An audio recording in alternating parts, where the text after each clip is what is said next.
안녕하십니까. 백야드 북리딩 책낭독의 브루스리입니다. 오늘 낭독해 드릴 책의 제목은 철로 역정입니다. 존 번연 지음, 원제는 The Pilgrim's Progress입니다. 구독하시면 좋은 일이 생깁니다. 공유하면 대박 납니다. 자, 먼저 저자 소개입니다. 존 번연은 누구인가? 1628년 생, 1688년 몰.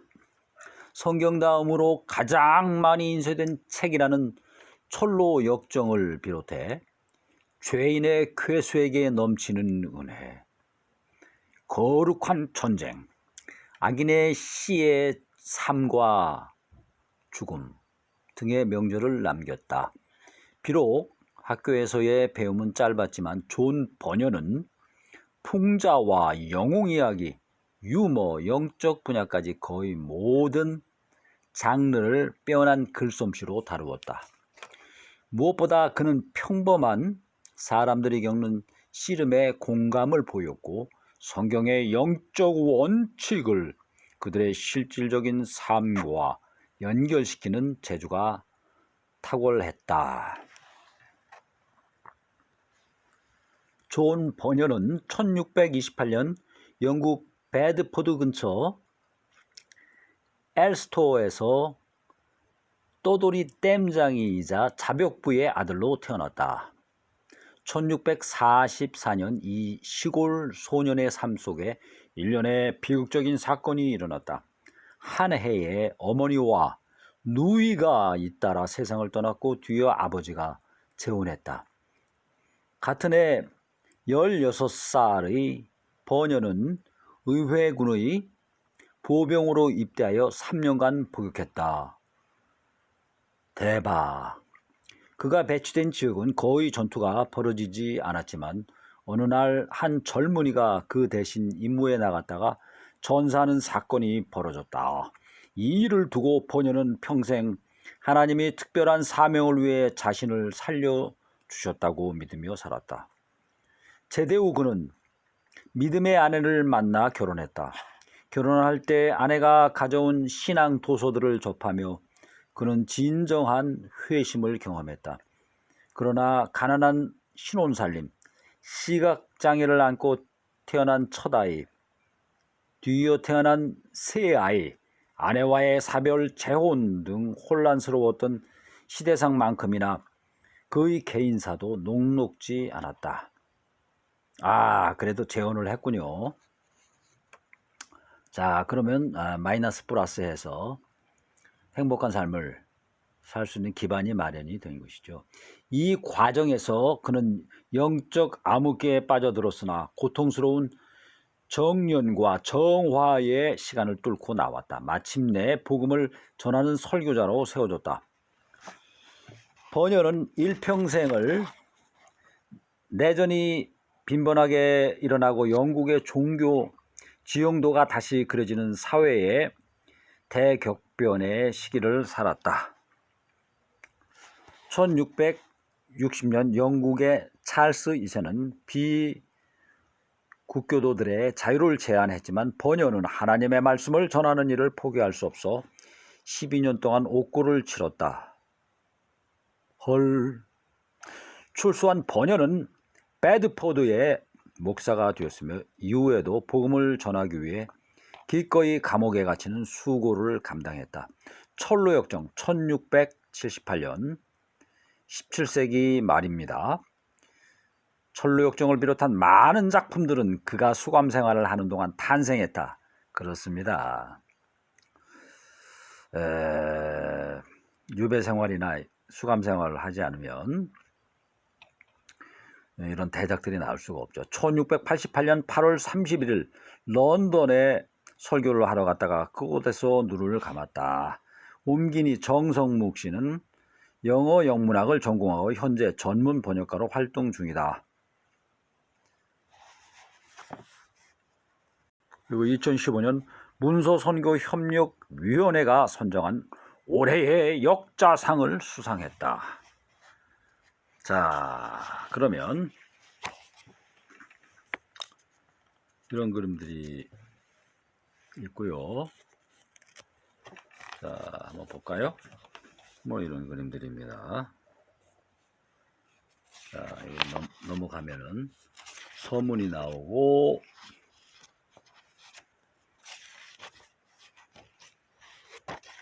자, 첫 번째 장입니다. 첫 번째 장. 첫 번째 장 제목은 첫 발을 떼다. 다 보이지 않아도 아무도 대신 가줄 수 없는 길. 나는 이 세상의 황무지를 걷고 있었다. 그러다 시야에 한 동굴이 들어왔고 피곤한 몸을 이끌고 그곳에 눕자 곧 잠이 들었다. 그곳에서 나는 꿈을 꾸었다. 꿈속에서 자신의 집을 등지고 선 허름한 행색의 한 남자를 보았는데 그는 손에 책 한 권을 들고 있었고 등에는 무거운 짐을 짊어지고 있었다.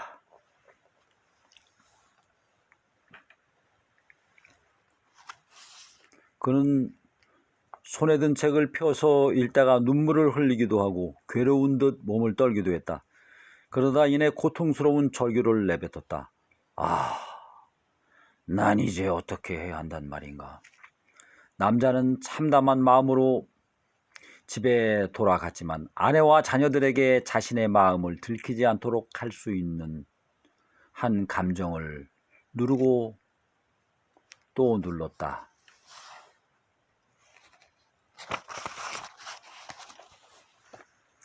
하지만 그의 괴로움은 갈수록 더 심해졌고 결국 아내와 자녀들에게 마음을 털어놓지 않을 수 없었다. 사랑하는 여보, 그리고 애들아, 매일 나를 짓누르는 이 짐 때문에 더는 견딜 수가 없어. 여기 와서 내 이야기를 들어봐. 하늘에서 불이 내려와 우리가 사는 이 도시를 완전히 잿더미로 만들 거라는 끔찍한 진실을 듣게 되었어. 우리가 구원받을 수 있는 방법을 찾지 못하면 무시무시한 불이 나와 당신은 물론이고 우리 아이들까지 모두 꼼짝없이 죽을 수밖에 없다고. 하지만 아직 구원의 길을 찾지 못했으니 어쩌면 좋지? 그의 말을 들은 가족들은 몹시 놀랐다. 그가 한 말을 사실로 믿어서가 아니라 그의 머리가 이상해졌다고 생각했기 때문이다. 밤이 오자 가족들은 그가 한숨 푹 자고 나면 진정될까 싶어 서둘러 그를 잠자리에 눕혔다. 하지만 남자는 낮이나 밤이나 여전히 고통스러웠다. 결국 그는 잠을 통 이루지 못하고 한숨과 눈물로 밤을 지새웠다. 아침이 밝자 가족들은 그에게 기분이 좀 나아졌냐고 물었지만 그는 울상을 지으며 더욱 고통스러울 뿐이라고 호소했다. 그는 다시 전날과 똑같은 이야기를 되풀이했다. 이제는 가족들도 그의 말을 귀담아 들으려 하지 않았다. 오히려 충격을 주어서라도 남자의 정신이 돌아오게 만들어야겠다는 생각에 가족들은 그를 비웃거나 그에게 화를 냈으며 심지어 아예 무시하기도 했다. 어쩔 도리가 없던 남자는 방에 틀어박혀 가족들을 안타깝게 여기며 그들을 위해 기도하거나 그저 홀로 앉아 슬퍼했다. 그러다가 가끔 들판에 나가 책을 읽기도 하고 기도로 마음을 달래면서 며칠을 보냈다. 그날도 남자는 들판에 나가 평소처럼 책을 읽고 있었는데 비통한 마음이 솟구쳐 절규를 쏟아냈다. 아, 도대체 내가 어떻게 해야 구원을 받을 수 있단 말인가? 아, 신앙에 대한 문제의식이 있군요. 그는 어디론가 떠날 듯 여러 번 두리번거리다가 결국 어느 곳으로도 발걸음을 옮기지 못한 채 우두커니 서 있었다. 그때였다. 전도자 이벤젤리스트라는 사람이 그에게 다가와 물었다. 왜 그렇게 울고 있습니까? 남자가 대답했다.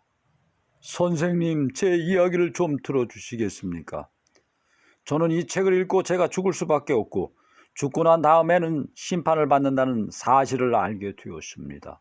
그런데 저는 죽고 싶지만 심판을 받고 싶지도 않습니다. 저는 죽고 싶지도 심판을 받고 싶지도 않습니다. 그러자 전도자가 다시 말했다. 이 세상이 이미 악으로 가득 차 있는데 죽는 것이 왜 그리 싫습니까? 제 등에 있는 이 무거운 짐이 저를 무덤보다 더 깊은 곳으로 끌어내려 지옥까지 떨어뜨릴까 봐 두렵기 때문입니다, 선생님. 저는 감옥도 견딜 수 없는데 어찌 심판과 그에 따른 벌을 견딜 수 있겠습니까? 이런 생각을 하니 자꾸만 눈물이 납니다. 그렇다면 왜 가만히 서 있습니까? 어디로 가야 할지 전혀 모르겠습니다. 전도자는 남자에게 양피지 두루마리 하나를 건네주었다. 거기에는 임박한 진로를 피하라 라고 적혀 있었다. 남자는 그 글을 읽고는 간절한 표정으로 전도자를 올려다보며 말했다. 어디로 피해야 할까요? 전도자는 손가락으로 터넓은 벌판을 가리켰다. 저기 좁은 문, 이 보이십니까?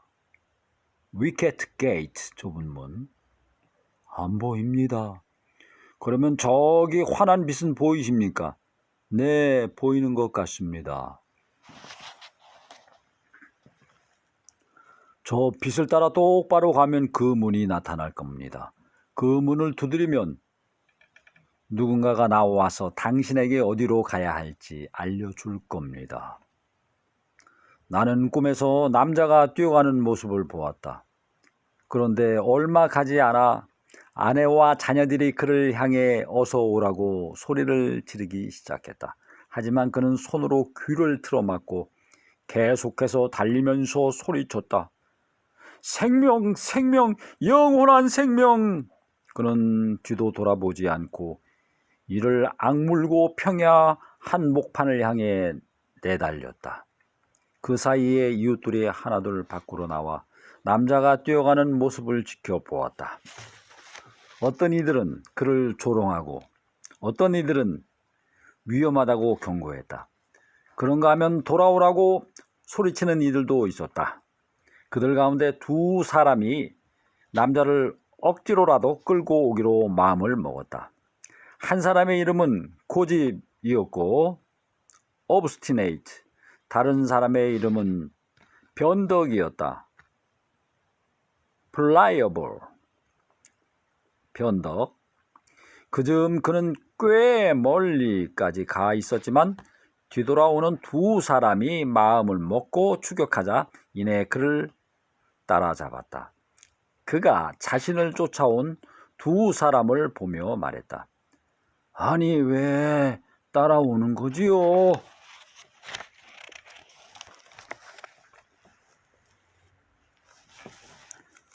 당신을 설득해서 다시 집으로 데려가려고 그럽니다. 그럴 수는 없어요. 당신들이 사는 곳은 내 고향이긴 하지만 안타깝게도 멸망의 도시이기 때문이에요. City of Destruction, 멸망의 도시. 계속해서 그곳에 있다간 모두 죽고 말 거예요. 그런 뒤에는 무덤보다도 더 깊은 곳으로 떨어질 겁니다. 불과 유황이 타오르는 곳으로 말이에요. 그러니 이웃이여, 나와 함께 갑시다. 고집이 말했다. 뭐라고요? 고향에 있는 친구들과 편안한 삶을 버리고 당신을 따라가라고요. 크리스천이 말했다. 남자의 이름은 크리스천이었다. 그래요. 그런 것은 내가 누리려는 것에 비하면 아무것도 아니거든요. 나를 따라가면 당신들도 그것을 누릴 수 있어요. 내가 가려는 곳에는 모든 것이 차고 넘치기 때문이에요. 자, 나와 함께 갑시다. 가보면 내 말이 진실임을 알게 될 겁니다. 고집이 말했다. 도대체 뭘 찾으려고 가족까지 다 버리고 가는 거요? 크리스천이 다시 말했다. 썩지도 더러워지지도 쇠하지도 않는 유업을 찾으려는 겁니다. 그 유업은 천성에 안전히 보관되어 있답니다. 천성을 영어로는 Celestial City라고 합니다. 부지런히 찾는 사람은 때가 되면 그것을 받게 되지요. 내 책에 분명 그렇게 쓰여 있어요. 자, 한번 읽어보시겠어요? 고집이 말했다. 그따위 책은 저리 치워요. 그래서 우리랑 돌아갈 거예요. 안 돌아갈 거예요. 크리스천 이 말했다. 미안하지만 내 손에 쟁기를 들었으니 돌아갈 수는 없어요. 고집이 말했다. 그럼 마음대로 하시오. 이봐요, 변덕씨. 그냥 우리끼리 돌아갑시다. 어딜 가나 아무리 옳은 말을 해도 자기가 더 똑똑한 줄로 착각하는 정신 나간 바보가 있는 법이지요. 변덕이 말했다. 고집씨, 함부로 말하지 맙시다. 이 착한 양반의 말이 사실이라면 이분이 찾는 것이 우리가 가진 것보다 낫긴 하지 않겠습니까? 아무래도 저는 이분과 같이 가고 싶은 마음이 드네요. 고집이 말했다. 뭐라고요? 여기 바보가 한 명 더 있군. 정신 차리고 내 말 들어요. 함께 돌아갑시다. 저 정신병자가 당신을 어디로 데려갈지 알고나 따라가라는 거요? 나 참. 어서 돌아갑시다. 제발 정신 좀 차려요. 크리스천이 말했다. 고집씨, 그러지 말고 변덕씨와 함께 나를 따라오세요. 내가 말한 것은 정말로 있답니다. 그것 말고도 영광스러운 것이 훨씬 더 많고요. 제 말을 못 믿겠다면 여기 이 책을 읽어보세요. 이 책의 내용은 틀림없는 사실입니다. 이 책을 지으신 분의 피가 그것을 증명해주고 있답니다. 변덕이 말했다. 이봐요, 고집씨. 아무래도 나는 이 착한 양반을 따라가야겠습니다. 이분께 내 운을 걸겠어요. 그런데 착한 양반, 한 가지 궁금한 게 있어요. 길을 정확히 알고 가려는 거겠지요? 크리스천이 말했다. 네, 전도자라는 분이 저 앞에 있는 좁은 문까지 가면 누군가가 나와 앞으로 가야 할 길을 알려줄 거라고 했습니다. 변덕이 말했다.